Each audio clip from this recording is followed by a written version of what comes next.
Marcus Aurelius is constantly whistling his way through the graveyard, trying to tell him that this is a very happy life, that he loves being a philosopher, and he particularly loves the particular portion of reality the gods have assigned to him.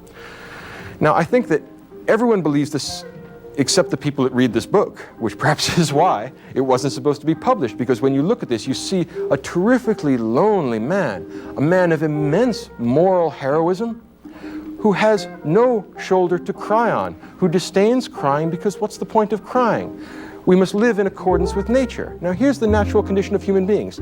They get born, all kinds of stuff happens to them, and they die. Marcus's maxims with reference to that are A, stop complaining. There's nothing to complain about because there's only two kinds of things. There are the kinds of things you can control, and there are the kinds of things you can't. If you can't control it, complaining about it is stupid and a waste of time, and I don't want to hear any more about it because you can't control it, so what's the point of talking about this?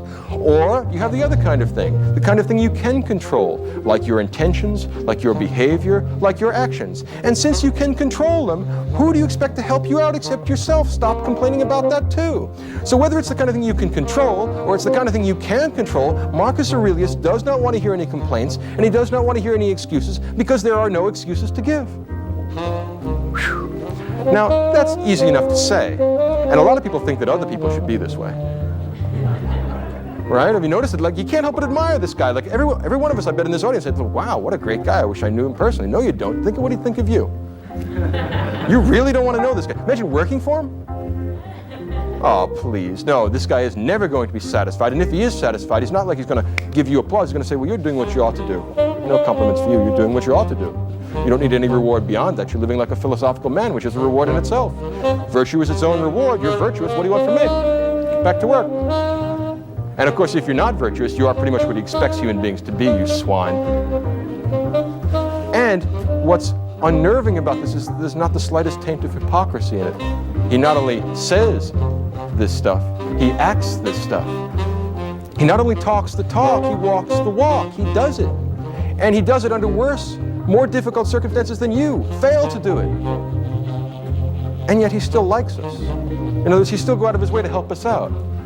If he were the judge in a court of law, he would still give us justice, even though we have done nothing to deserve it. As a matter of fact, what is it what's the line from Hamlet? If we gave every man his deserts, who would escape a whipping? Marcus Aurelius would. That's part of the problem with Marcus Aurelius. There's nothing quite like this guy in the whole history of the world.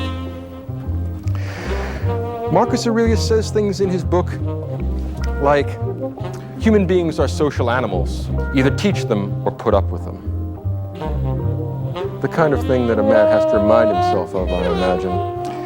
Or Marcus says in another passage, are you weary of enduring the bad men of the world? The gods aren't, and they made them. Are you really weary of enduring the bad men of the world, especially given that you're one of them? Dreadful, powerful, caustic, ruthless analysis of himself and others. He pulls no punches.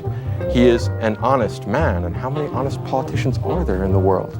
I mean, it's been some time since we had one leave us literary remains, and here we certainly do have one.